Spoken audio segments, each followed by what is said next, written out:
بسم الله الرحمن الرحيم. عن أنس رضي الله تعالى عنه قال قال رسول الله صلى الله تعالى عليه وسلم: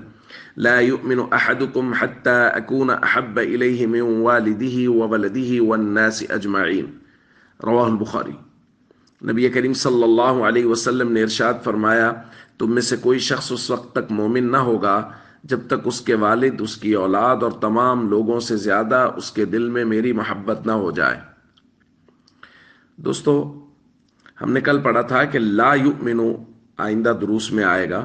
اور کبھی تو اس سے مراد ہوگا کہ سرے سے ایمان ہے ہی نہیں، اور کبھی لا یؤمنو سے مراد ہوگا کہ کامل ایمان نہیں ہے۔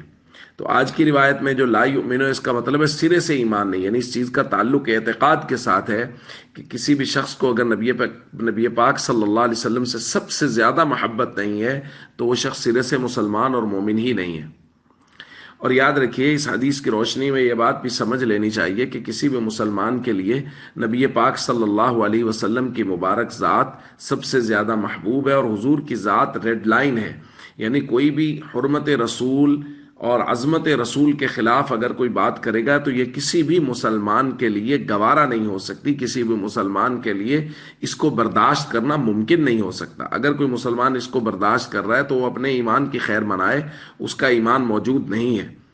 جس طرح نبی پاک صلی اللہ علیہ وسلم کی ذات بابرکات ریڈ لائن ہے، اسی طرح جن لوگوں کی حرمت کو نبی پاک صلی اللہ علیہ وسلم نے خود بیان کیا، اللہ کے قرآن نے بیان کیا، نبی کریم صلی اللہ علیہ وسلم نے اپنے مبارک فرامین میں بیان کیا ہے، وہ ہے صحابہ اور اہل بیت۔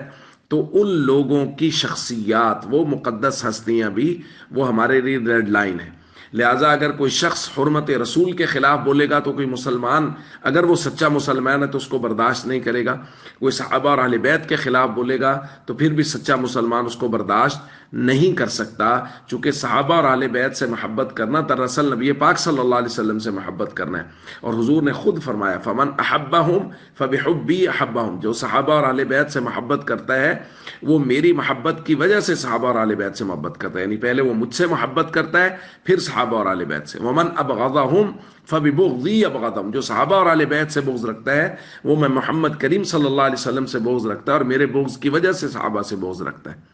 اس لیے یہ بات سمجھنا مشکل نہیں ہے کہ جو شخص صحابہ اور اہل بیت کی گستاخی کی بات کرتا ہے، ان کی ناموس، ان کی عزت اور حرمت کے خلاف بات کرتا ہے، وہ دراصل نبی کریم صلی اللہ علیہ وسلم کا بغض اپنے سینے میں لیے ہوئے ہے۔ آج کل آپ کو سوشل میڈیا پہ بیٹھے ہوئے بہت سارے لوگ مل جائیں گے جو حضرت امیر معاویہ، حضرت مغیرہ بن شعبہ اور اسی طرح بہت سارے صحابہ کرام کے خلاف اہل بیت کی محبت کی آڑ میں زبانیں تان دراز کرتے ہیں۔ ہمیں ان سب لوگوں سے بچنا چاہیے، اور